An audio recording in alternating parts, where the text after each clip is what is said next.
Assalamualaikum warahmatullahi wabarakatuh. Perkenalkan nama saya Selmi Citra Apela, saya dari kelas 11 MIPA 4. Di sini saya akan menjelaskan tentang perjanjian currency swap Indonesia dan Cina. Nah, sebelum kita masuk ke perjanjian currency swap Indonesia dan Cina ini, kita akan membahas apa sih currency swap. Nah, currency swap ini adalah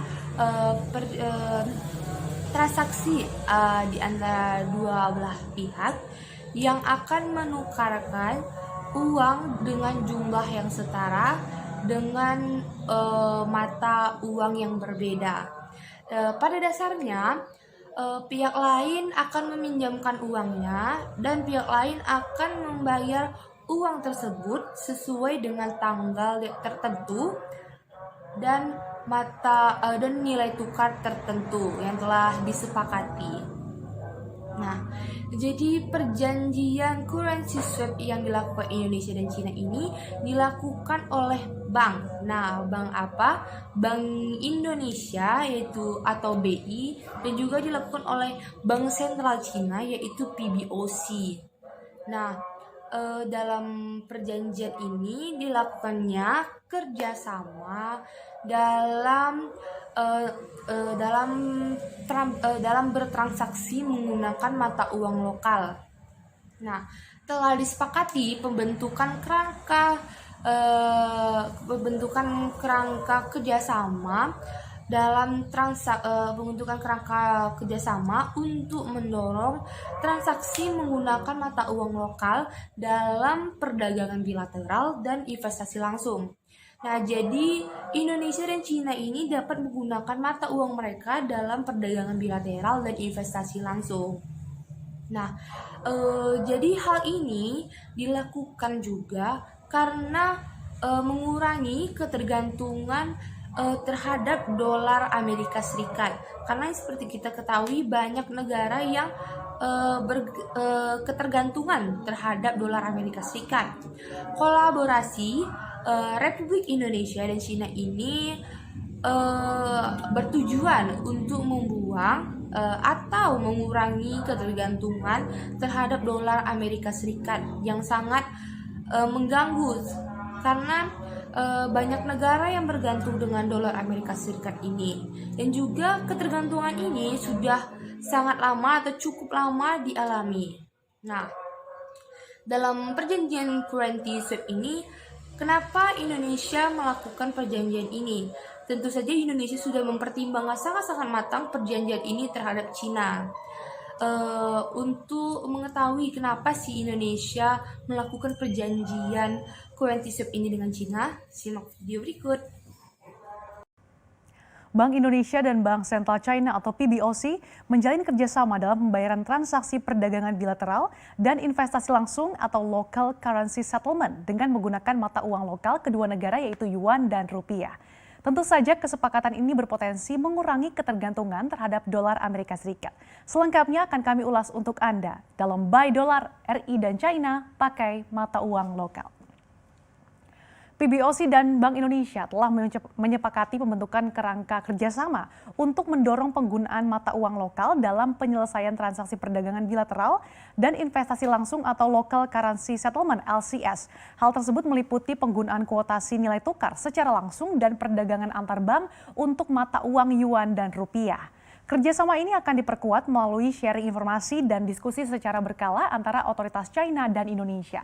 Nah, kesepakatan tersebut akan memperluas kerangka kerjasama LCS yang telah ada antara BI dengan Bank of Thailand, Bank of Negara Malaysia, dan Kementerian Keuangan Jepang. Lantas pertanyaannya, apa sih keuntungan perjanjian currency swap antara Indonesia dengan China? Nah, penggunaan mata uang lokal dalam investasi dan perdagangan ini dilakukan untuk mengurangi ketergantungan terhadap mata uang dolar Amerika Serikat yang biasa dipakai dalam transaksi internasional.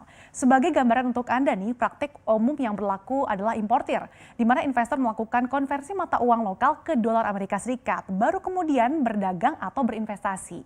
Nah, hal ini menimbulkan risiko kurs. Misalnya, saat dolar Amerika Serikat menguat terhadap rupiah, maka importir di Indonesia harus mengeluarkan rupiah yang lebih banyak. Padahal produk yang akan dibeli ini berasal dari negara yang tidak menggunakan dolar Amerika Serikat. Jadinya dengan menggunakan mata uang lokal rupiah dan yuan ini bisa menghilangkan adanya risiko kurs tersebut. Selain itu, kerjasama penggunaan mata uang lokal dengan China ini menjadi penting karena negeri tirai bambu adalah negara mitra dagang utama Indonesia. Kedua negara ini jadinya nggak perlu lagi untuk menggunakan dolar Amerika Serikat dalam berdagang dan kemudian dikonversi ke mata uang masing-masing. Nah, sementara itu ketergantungan yang tinggi terhadap dolar Amerika Serikat berpotensi mendorong peningkatan volatilitas dari mata uang negara berkembang termasuk rupiah. Jadi kalau terjadi sentimen negatif yang berkembang di pasar keuangan global akan memicu keluarnya dana asing dari pasar keuangan negara berkembang yang pada akhirnya akan mendorong peningkatan volatilitas. Dengan perjanjian currency swap ini, maka tekanan terhadap rupiah pun ini menjadi berkurang. Sebagai informasi, sejak akhir 2019 secara year to date nilai tukar rupiah terhadap dolar Amerika Serikat sudah melemah hingga 6,84%. Nah, saat kebutuhan terhadap dolar Amerika Serikat berkurang, salah satunya dengan memanfaatkan kerjasama penggunaan mata uang lokal ini, maka depresiasi rupiah ini bisa diminimalkan. Berdasarkan data Kementerian Perdagangan, impor Indonesia dari China selama tahun 2019 ini sekitar 44,9 miliar dolar Amerika Serikat. Rata-rata setiap tahun Indonesia memang mencatat nilai impor sekitar 30 hingga 40-an miliar dolar Amerika Serikat. Kalau dibandingkan dengan total nilai impor Indonesia secara kumulatif di 2019, nilainya mencapai 170,7 miliar dolar Amerika Serikat. Maka porsi nilai impor Indonesia dari China terbilang cukup besar. Kalau kita lihat sini mencapai 26,3%. Jadi jika perdagangan dengan China dapat dilakukan menggunakan mata uang lokal, maka dapat dibayangkan penggunaan dolar yang bisa dihemat dengan adanya perjanjian penggunaan mata uang lokal dengan China. Nah, karena China merupakan salah satu negara asal impor terbesar Indonesia, jadi kalau kita impor barang dari China dengan menggunakan mata uang lokal itu tentu saja juga bakal membantu untuk mengurangi ketergantungan dolar Amerika Serikat.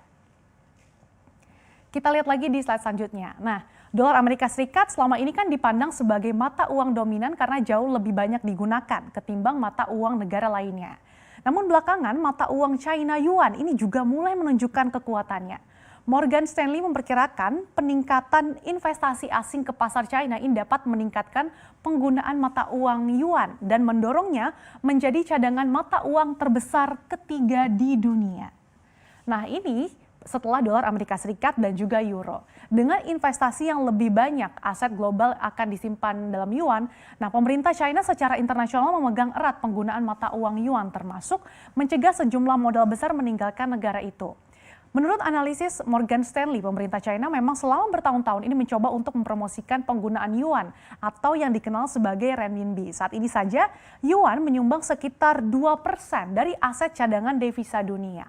Pangsa cadangan mata uang yuan ini hampir tidak berubah sejak menjadi mata uang cadangan dunia pada tahun 2016. Sementara kalau kita bandingkan dengan dolar Amerika Serikat ini tetap menjadi mata uang cadangan dominan dunia yaitu 60,8% dari cadangan yang dialokasikan pada kuartal terakhir tahun 2019.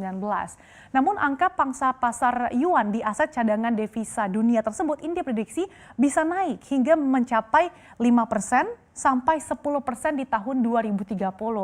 Kalau itu benar terjadi, maka akan melampaui level yen Jepang dan pound Inggris.